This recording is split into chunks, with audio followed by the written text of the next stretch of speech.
Bonjour, bienvenue à Vie et Miséricorde, c'est Ursule. On est le 14 juillet 2026. Alors, je viens parler de Dieu vient apparent. Amen. Habakkuk 3, au verset 3. On va commencer à lire au verset 1. Excusez-moi. On va commencer à lire au verset 3. Dieu vient de Théman. Le Saint vient de la montagne de Paran. Sa majesté couvre les cieux et sa gloire remplit la terre. C'est comme l'éclat de la lumière. Des rayons partent de sa main. Là réside sa force. Devant lui marche la peste. Et la peste est sur ses traces. Il s'arrête et de l'œil il mesure la terre. Il regarde et il fait trembler les nations. Les montagnes éternelles se brisent, les collines antiques s'abaissent. Les sentiers autrefois s'ouvrent devant lui. Amen. Alors, Dieu vient apparent. Alors, on peut s'arrêter pour dire apparent, c'est où? Alors, si on voit apparent, n'est-ce pas, ça fait aussi référence à Séir, la montagne de Séir, un peu à l'endroit, la localité où Dieu a parlé à Agar, la servante de Abraham et de Sarah. À l'endroit, c'est-à-dire, elle a quitté, elle a été renvoyée et elle marchait pour retourner en Égypte, sûrement.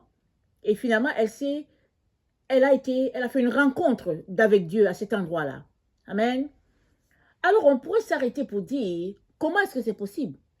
Puisque Dieu lui-même a dit à Abraham, écoute Sarah et laisse aller Agar.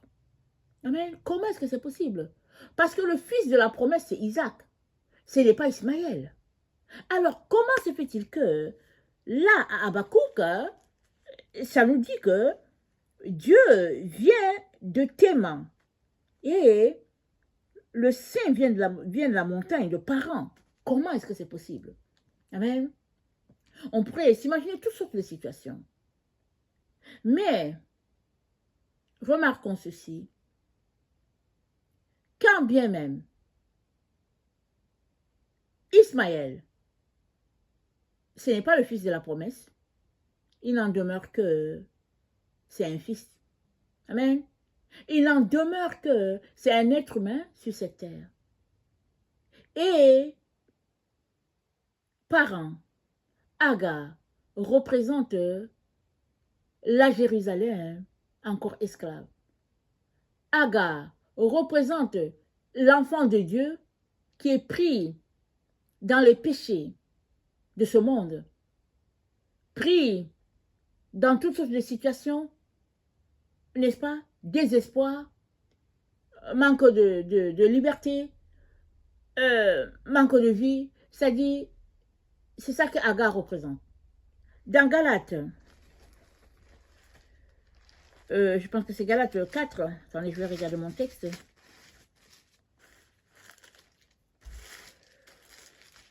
Excusez-moi. Dans Galates,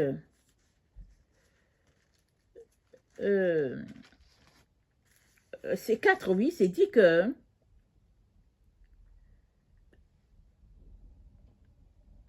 au verset 22, car il est écrit, Abraham eut deux fils, l'un de la femme esclave, l'autre la femme libre. Celui qui naquit de l'esclave naquit selon la chair, et celui de la femme libre naquit selon la promesse. Ces choses sont allégoriques, car ces deux femmes représentent deux alliances. Alors, l'une du mont Sinaï, enfantant pour la servitude, c'est Agar, et l'autre, c'est la Jérusalem céleste. L'autre, c'est Sarah, elle représente la Jérusalem céleste, notre mère à tous qui est libre.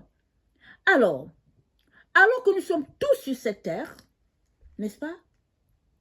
N'ayant pas de notre vie à Jésus, nous représentons Agar, les personnes prises dans l'esclavage. Mais quand nous donnons notre vie à Jésus, nous passons de l'autre côté et nous représentons Sarah, la Jérusalem céleste, celle-là où Dieu aimerait que tout le monde vive. Que ce soit Ismaël, que ce soit Isaac, que ce soit un bouddhiste, un musulman, n'importe qui, n'est-ce pas, un chrétien, tout le monde, Dieu nous a rachetés, n'est-ce pas, par le sang précieux de son fils. Et ce fils est venu via la promesse de Dieu, c'est-à-dire Jésus-Christ est venu par la lignée de Isaac. Et Dieu aimerait que tout le monde sur la terre soit réconcilié à Dieu par la lignée de Isaac, c'est-à-dire Jésus-Christ. Alors, on comprend que le texte nous dit que Dieu vient de parents. Amen. Il vient de parents. Et puis tout tremble sous ses pieds. Parce que à parents se trouve la détresse, le désarroi, la servitude, le manque, la faim, la maladie, toutes sortes de situations désastreuses, n'est-ce pas, sont représentées par parents, Séhir, la terre. Amen. Et Dieu vient là-dedans parce que c'est dit que là où le péché a abondé, la grâce de Dieu a surabondé. Je ne sais pas dans quelle situation tu te trouves aujourd'hui. Peu importe ta situation, Dieu est à ton écoute et il te suffit de crier à lui. Il va venir parce que Dieu n'est pas venu, n'est-ce pas, pour les bien portants, il est venu pour les malades. Il est venu pour ceux qui ont un besoin. Pour ceux qui ont besoin de lui, Dieu est là. Amen. Alors, ne reste pas là pris dans ton problème en train de dire « Oh non, pauvre de moi, je ne suis pas pur, je suis rempli de péché, Dieu ne va pas m'écouter. » Et puis, continue à être là dans ta religion. Parce que ça, c'est un type de religion.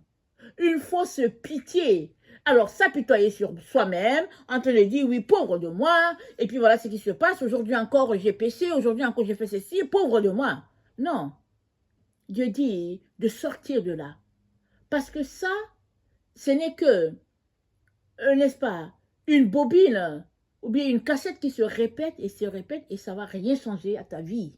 Tant et aussi longtemps que tu répètes les mêmes paroles, la cassette va tourner et rien ne va changer.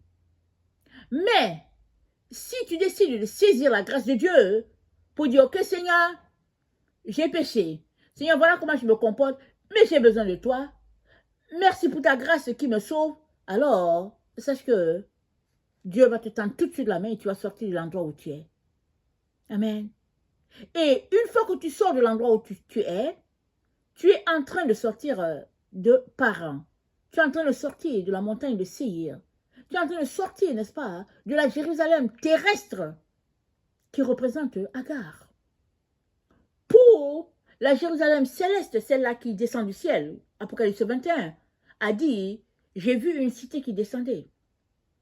La Jérusalem céleste descendait d'en haut auprès de Dieu. Amen. Et cette Jérusalem céleste, c'est la cité dans laquelle on aimerait tous vivre, tous habiter. Et ça prend une seule chose.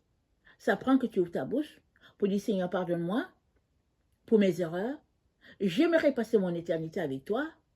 Aide-moi, Seigneur, à croire. Viens au secours de ma foi, de mon manque de foi. Le Seigneur va t'aider. Il va venir. Et une fois qu'il vient, tu es fait enfant de Dieu. Et maintenant, renonce à toi-même. C'est-à-dire, décide de ne plus fonctionner selon ta volonté et laisse Dieu te conduire. Si tu dis à gauche, vas-y à droite. Si tu dis à gauche, vas-y à gauche. Si tu dis à droite, vas-y à droite. Mais ne fais pas le contraire. Si tu dis à gauche, ne va pas à droite. En disant, ok, Dieu m'a dit à gauche, mais bon, moi, je préfère la droite parce qu'à mon avis, non. Là où Dieu te dit, va, vas-y. Très souvent, hein, tu ne vas pas comprendre pourquoi il t'envoie là-bas. Tu vas regarder, tu vas dire, mais au fait, est-ce que c'est Dieu qui m'a parlé? Mais pourquoi il m'envoie dans cet endroit-là? C'est un endroit terrible, c'est le désert. Et puis, on peut avoir l'exemple, n'est-ce pas, d'Abraham et de Lot. Il y avait une mésentente entre les serviteurs d'Abraham et ceux de Lot. Et Abraham a appelé son neveu, il a dit, écoute, décide. Si tu vas à gauche, j'irai à droite. Si tu vas à droite, j'irai à gauche. Alors, Lot est venu pour choisir en premier, selon ce que son oncle lui a permis. Alors, Lot a regardé la vallée remplie de verdure. Et il a dit à Abraham, je vais aller de tel côté. Il a pris le verre, il est parti. Là, il y avait l'abondance à ses yeux, il est parti. Il est parti en direction de Sodome et de Gomorrhe. Avec toute, n'est-ce pas, son bétail, son cheptel, il est parti. Abraham est resté dans la partie désertique.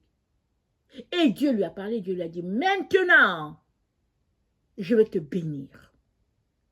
Parce que le tout n'est pas de regarder le désert.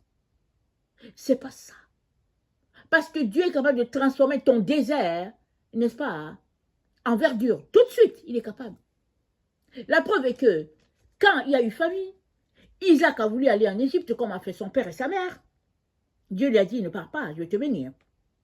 Isaac a planté, et c'est dit qu'il a récolté le centuple cette année-là. Alors Isaac a planté comment? Dans un temps de désert. Il a dû creuser des puits, et puis arroser, passer son temps à arroser. Alors, si nous sommes la génération d'aujourd'hui, on va dire, non, c'est trop compliqué, moi je ne veux pas arroser, parce que vraiment c'est difficile de vivre dans ce désert, et puis on va commencer à bouder. Mais Isaac a cru à la parole de Dieu, il est resté à l'endroit, sur le sol de Canaan, il n'est pas parti en Égypte, et puis Dieu l'a béni. Alors, tout cela pour dire que, peu importe la situation dans laquelle tu te trouves, peu importe cette situation-là, Dieu va venir dans ta misère pour t'amener à l'endroit, n'est-ce pas, où c'est vert. Parce que Dieu ne vient pas pour les bien portants, il vient pour les malades.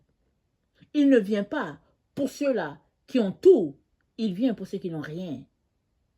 Et il vient pour transformer, n'est-ce pas, ton désert en verdure. Il est donc important que, peu importe la situation par laquelle tu passes, il est important que tu viennes devant Dieu avec ta situation. Ne la cache pas.